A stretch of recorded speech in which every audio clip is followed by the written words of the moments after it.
DJ Piera is also with us here today. First of all, thank you. I cannot say this enough. We don't nearly have enough women DJs, although that number is growing. So it's always refreshing to have, a woman on the decks. So big up to you. We've known you in the entertainment industry for years. And then you go into DJing, and then I think things start to blow up for you right at the time with COVID. How have you coped? I know you've got the event known as Park and Chill. Could you talk to us about that and how that has, sort of responded to the COVID-19 pandemic and all of the guidelines that are in place? Well, thank you so much for having me first. I appreciate that. And thanks for the compliment. Well, when COVID started, first I was caught up in the US when I was out for my tour, and it was a terrible experience. I had to cancel my gigs, like with the way I'd planned financially, having to cancel all the gigs, it affected me.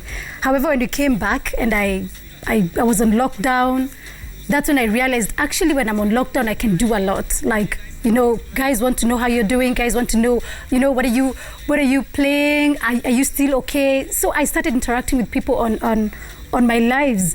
And then from there, I realized people want to support, and the way they want to support is through tipping. Guys want to, I realized especially the outside market, the Western market, they want to support so much with cash, and guys want to M-Pesa, and they want to check how you're doing. And then everybody picked up. Most DJs picked up on going live with the mixes. And then now from where we used to do it before, where you just sell your music on either online or, you sell your CDs or your flashes. Now people want to buy your music online. And I think we've discovered that was an easier way of making money. But to be honest, it hasn't been easy. It hasn't. Based on what we did on the 5 a little earlier on the show today, DJ Piera, about where people are listening to their music and sort of what music they prefer. So one of the things that was in that survey was that, over half of the people who were surveyed listen to local music. What is it like for you when you are, out on the decks and you're spinning? What sort of music do people want to listen to? Does this debate still exist about local versus international? Which one to play more? I think currently Kenyans, we have a sound. And that is something that we've looked for a long time. There was the Akina Naija, there's Rumba, there's whatever, there's the Ugandan Bongo and all that. But Kenyans, we hadn't discovered ourselves. And it's been a journey. We've been trying to find out what is it that Kenyans themselves, what is it that Kenyans can support? They did used to support before, but we didn't have a sound that Kenyans would enter a club and Kenyans are like, okay, tucheze gengeton. And right now, it is there. When you get into a club, people are not saying tucheze Naija, play house music, play. Guys are like cheza gengeton. That means we have that identity as Kenyans. And as much as people are like, oh, it's not paying, it's not doing what, I think we are at a start. We've really struggled, even as DJs, when people tell us, play Kenyan music, and you play for them a song, and they're like, sa ni nini yo, atupeleki kwa dance floor, and then the manager is like, Piera hujapeleka watu kwa dance floor, so you can't, we can give you a job. But right now, they're doing music that when we play, it's appreciated, and it's just not only gengeton. Even you see artists are coming up, and they're like, okay, we have to keep up with how, Kenyan music is growing really fast. Okay. So they try to match up, and I think now we have an identity as Kenyans, and we are getting recognized everywhere. Okay. When I go to a club, I play almost 90% of Kenyan music. Okay, that's very encouraging to hear. And we will speak to another Kenyan artist in just a moment. She's literally blown up in the music industry, I think, in the last year or two. I have to admit I'm a bit of a fan of this young lady, and everybody in my ear is telling me to take it easy. Nadia Mukami, she's the African pop star, making waves in her music lately. Nadia, thank you so much for making the time for us today. So my first question to you is this. I don't know if this was your first song, but it seemed to be the breakout song that you had, Nadia, where you talked about, it was titled Sirahisi, about breaking out into, the music industry. What has your experience been like coming into the industry, growing to where you are now? Are you making money? What has that journey been like for you? First of all, thank you so much for having me. It's such an honor to be here. And Sirahisi, yes, was my breakthrough song. Literally, I was a fourth year student in Maseno University, and I didn't expect that. So when the fame and the whole blowing came in, I wasn't really prepared. So the first 4 tracks after blowing, I didn't really make money. When I started making money was when I did Maombi.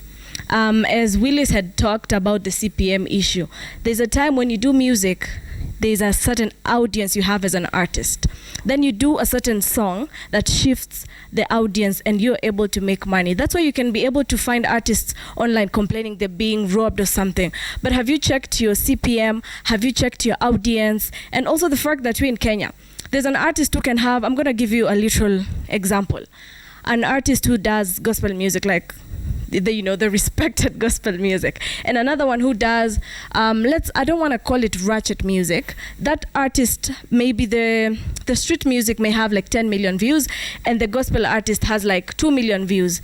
The gospel artist can make more money than the artist who has 10 million views because of the issue of the audience, the buying power, the purchasing power. So I think I hadn't really mastered that art. So when I did Sirahisi, I did African Lover, I did Yule Yule, I was like famous and broke.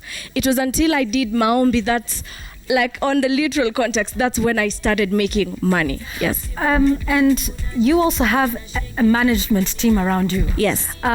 Just because, we're talking about how to make money out of music. Yes. So it's beyond just being a good artist, being talented, looking the part. Yes. Talk to us about this this team that you've created around you. Who are these people around you, and what do they do towards making you, not just Nadia the artist, but Nadia a business? Yes. So I remember the first time when I got into the music business, maybe just give you a recap of how I've created my team around me.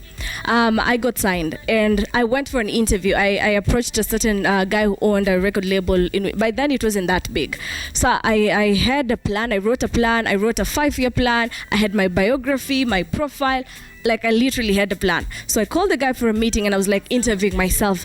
This is where I want to be, this is what I want to do, this is the kind of music I do, this is the music that I have in store. So he was really impressed because he tells me up to date there's never been an artist who's gone to him that way, like you've packaged yourself.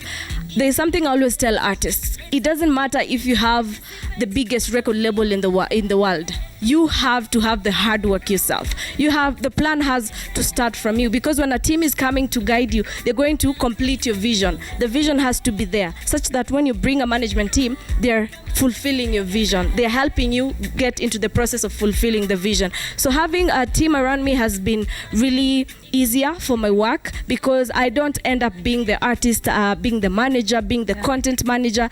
I have people around me who play different roles. Who are those you have, Nadia, around you? Could you list them? I'm signed to a management agency known as Sevens Creative Hub. Around me I have a bookings manager, brand manager, a lawyer, and I have a content manager. So every song that we track, we just make sure that this is the song. Yeah. She's 23, by the way.